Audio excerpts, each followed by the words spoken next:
Dogs have always been a very important part of human life and our societies.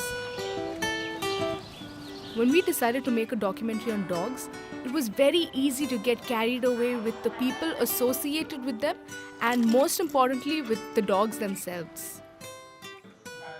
But in the bargain, we got to witness stories of love, trust, and second chances.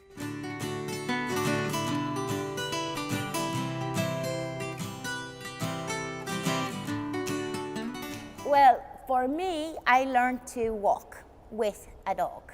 I mean, when I was crawling, we had a little terrier called Sheila, and my parents said I used to hang on to her and she taught me to walk.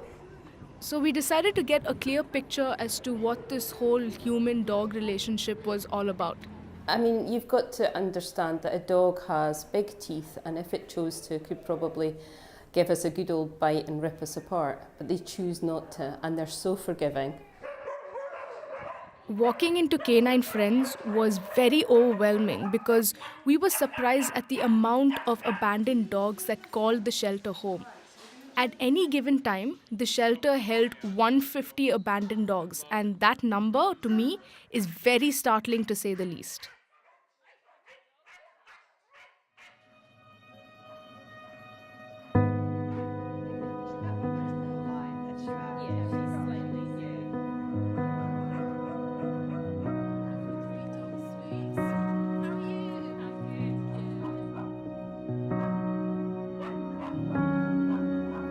We had our wolves, wolves that came from Abu Dhabi, and they are very good at destroying things. You had wolves, Yeah.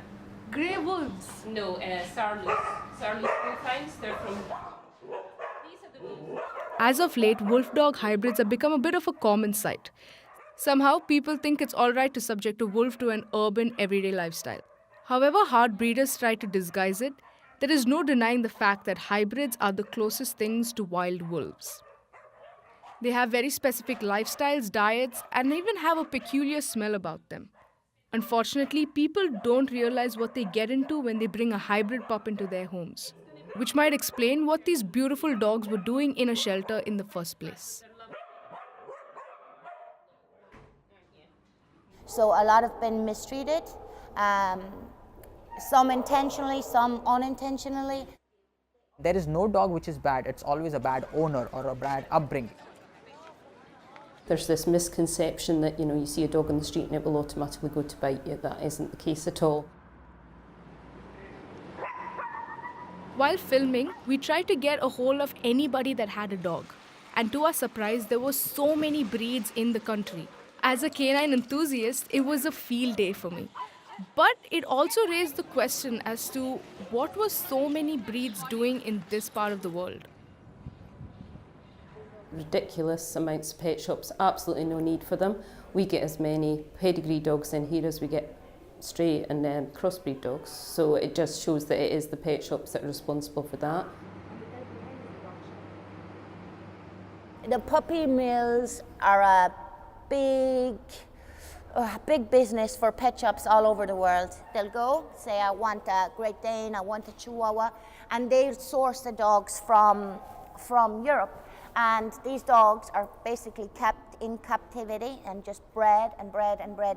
And a lot of them are inbred, are badly bred, rejected dogs. Usually the dogs are sick, they're not vaccinated properly, their papers are forged, and they end up dying. And owners don't realize this. They get the passport, all the paperwork is done, but it's all forged. So it really is a big problem here, especially when you see so many wonderful dogs. We also have people that think it's a great idea to let their dogs have puppies when there's not enough good homes in the UAE for all these puppies that they're breeding.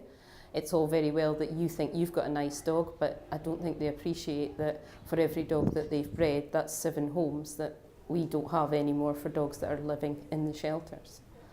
So it's an ongoing and growing phenomenon.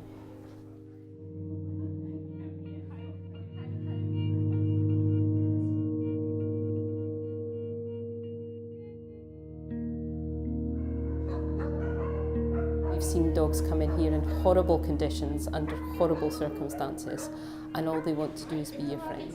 You're actually quite cute, I like you.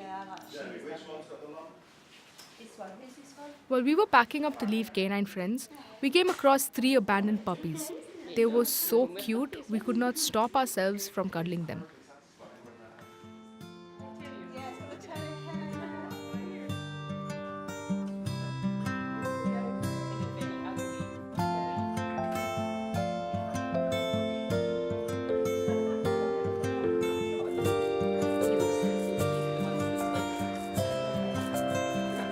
But he makes a lot of noise. When we went to get him, he was barking, but back to work. So it's all bark and no bite, I reckon.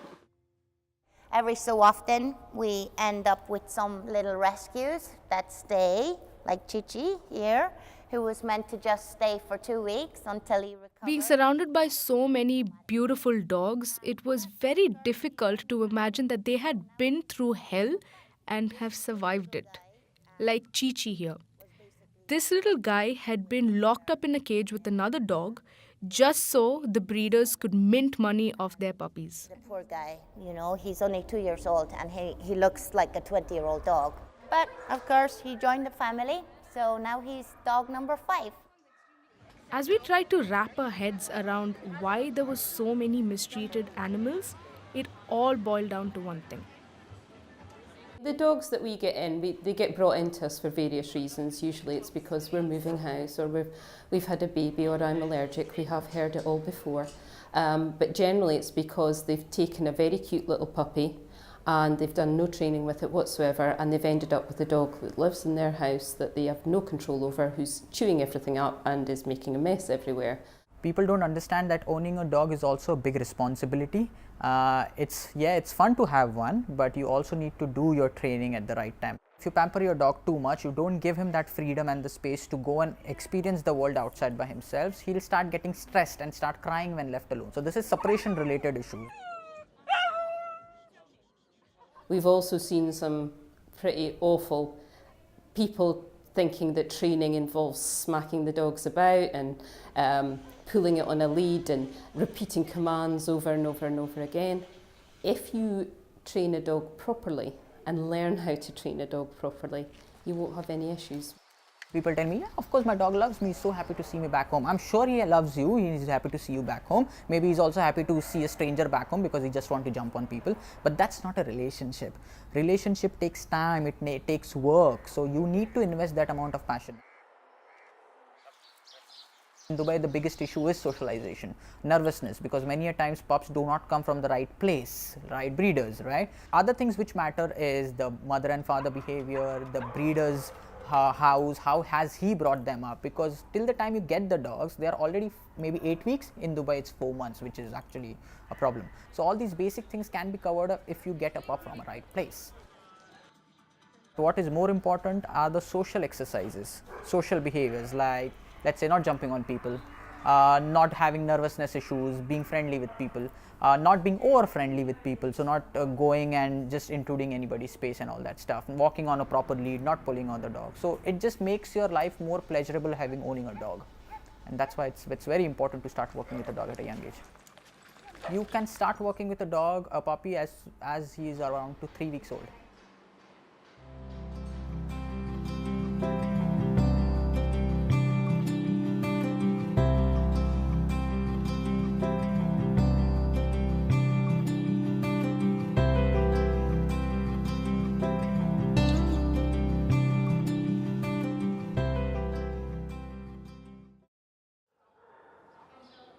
Maya is one of those dogs who at first glance seemed to have everything going for her.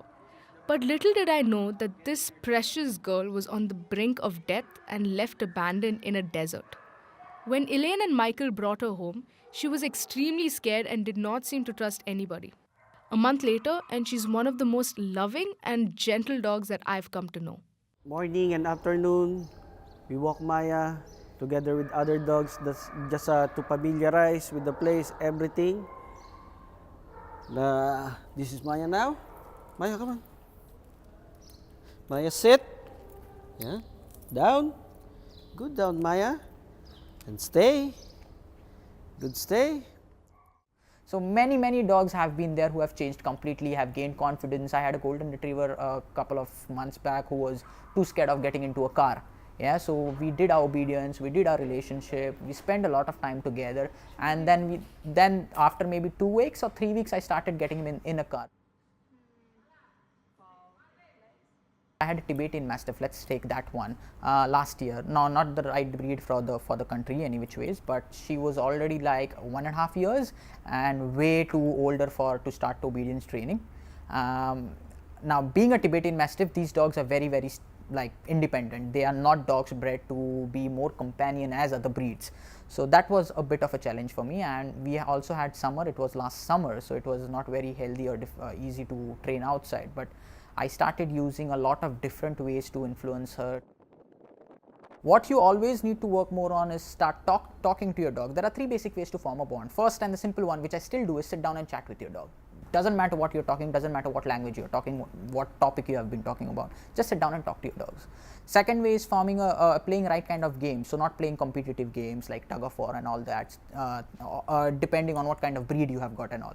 Third way is doing some obedience work, which not only puts you in the right kind of influence over a dog, but it gives you a great relationship.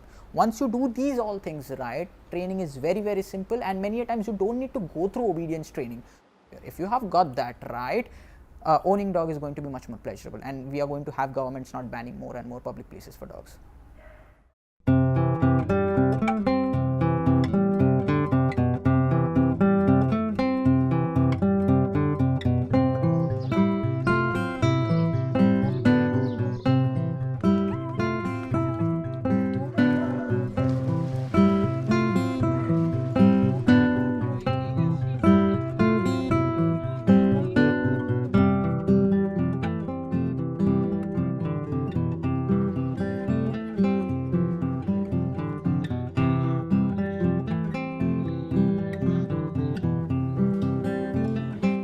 It has to be a passion. It can't just be a business, you know.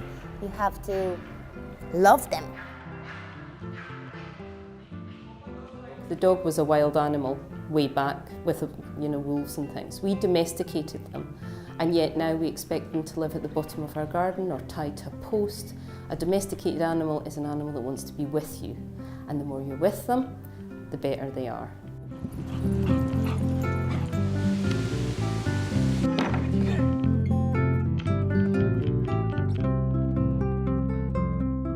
Dogs to me is like everything, because it's man's best friend. Even if you will hate the dog for a while, he will not hate you. He will still coming back to you, because you are my master. We are together. We are one.